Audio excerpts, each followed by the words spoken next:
Hello mga kakusina, good morning. Nandito na naman ako. Ngayon magluluto ako ng okra with ano to?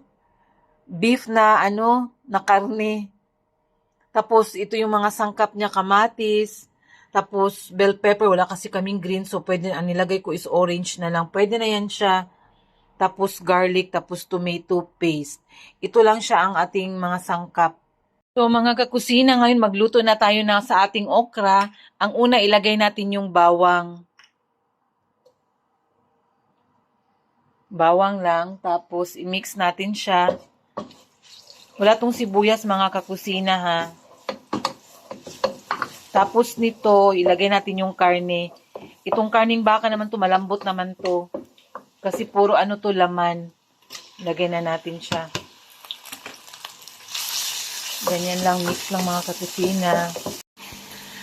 Mga kakusina, ilagay na natin yung natin, bell pepper na orange. Kung may green kayo, green sana. Kasi wala kami. So, yun na lang ang nilagay ko.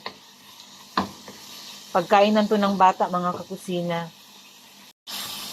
Nilagay ko na rin yung mga kakusina, ang kamatis. I-mix lang ninyo. Bago natin ilagay yung okra.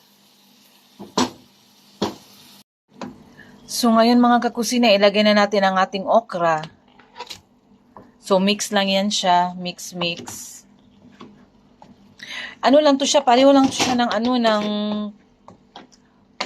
nung may naluto na kasi ako ng okra na ganito na sa aking YouTube channel. So, same lang siya, kaso ito may karne siya mga kakusina. Lagyan na natin siya ngayon ng tawag nito ng tomato paste. Mga kakusina, ito na yung okra natin na may beef. Luto na po siya. Salamat. Sa sunod ulit mga kakusina.